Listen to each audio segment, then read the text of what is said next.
झारखंड अद्वित परिषद द्वारा विगत 20 मार्च को मैट्रिक 10वीं क्लास की सोशल साइंस की 40 ऑब्जेक्टिव प्रश्नों का एग्ज़ाम लिया गया, जिसका प्रश्न उत्तर इस प्रकार होगा।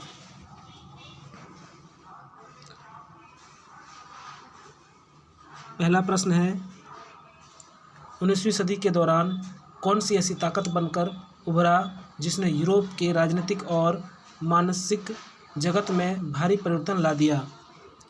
इस प्रश्न का उत्तर होगा ऑप्शन 3 राष्ट्रवाद।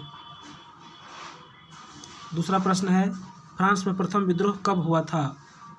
इस प्रश्न का उत्तर है ऑप्शन 4 जुलाई 1830।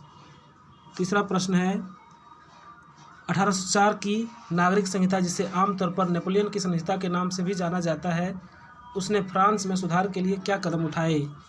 इस प्रश्न का उत्तर होगा ऑप्शन 4 इनमें से सभी। चौथा प्रश्न है, 1917 में गांधी जी ने खेड़ा जिले के किसानों की मदद के लिए सत्याग्रह का आयोजन किया था।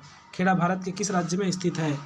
इस प्रश्न का उत्तर है ऑप्शन 1 गुजरात। खेड़ा गुजरात राज्य में स्थित है। पांचवा प्रश्न है, साइमन कमीशन भारत में क्यों आया था? तो इस प्रश्न का उत्तर है ऑप्शन 3 संवैधानिक व्यवस्था की कार्यशैली का अध्ययन करने के लिए 1928 में आया था। छठा प्रश्न है, 1860 के दशक के मध्य में आयरलैंड में किस बीमारी के कारण निम्न में से कौन सा फसल खराब हो गया, जिससे लाखों लोगों भुखमरी के कारण मौत के मुंह में चले गए? तो छठे प्रश्न का उत्तर है ऑप्शन 2 आलू की फसल नष्ट होने के कारण से भुखमरी फैल गई थी। सातवां प्रश्न है, प्रथम विश्व युद्ध खत्म होने के केवल 2 दशक बाद दूसरा विश्व युद्ध शुरू हो गया, जिसमें एक गुट में धुरी शक्तियाँ मुख्य रूप से नाज़ी जर्मनी, जापान और इटली थी, तो दूसरा खेमा जो मित्र राष्ट्रों के नाम से जाना जाता था, उनमें से कौन कौन से देश थे? तो इस प्रश्न का उत्तर होगा ऑप्शन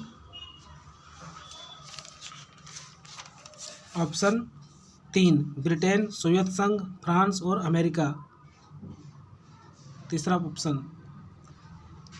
आठवां प्रश्न है, 1929 की आर्थिक मंदी के कारण दुनिया के ज़्यादातर हिस्से में निम्न में से किसकी भयानक गिरावट दर्ज की गई थी? तो इस प्रश्न का उत्तर है ऑप्शन 4 इनमें से सभी।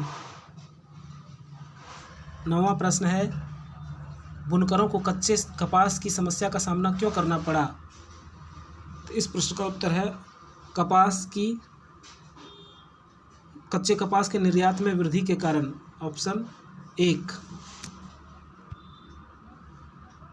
10वां प्रश्न है, 19वीं शताब्दी के दौरान ब्रिटेन में सर्वाधिक गतिशील उद्योग कौन से थे? तो 10वें प्रश्न का उत्तर है ऑप्शन 3 कपास और धातु। 11वां प्रश्न है, मुद्रण तकनीक का सबसे पहले कहाँ विकसित हुई थी? तो इस प्रश्न का उत्तर है ऑप्शन 2 चीन में। 12वां प्रश्न है, निम्न जातीय आंदोलन के मराठी प्रणेता कौन थे जिन्होंने अपनी पुस्तक गुलामगिरी में जाति प्रथा के अत्याचारों पर लिखा है? इस प्रश्न का उत्तर है ऑप्शन 1 ज्योतिबा फूले। 13वां प्रश्न है, समाप्यता के आधार पर संसाधनों को 2 भागों में बांटा जाता है, उनके नाम हैं? इस प्रश्न का उत्तर है ऑप्शन 2 नवीकरणीय और अनवीकरणीय संसाधन। 14वां प्रश्न है, संसाधनों के अनाधुंध शोषण के किस प्रकार का वैश्विक परिस्थिति संकट पैदा हो गया है? इस प्रश्न का उत्तर है ऑप्शन 4 इनमें से सभी।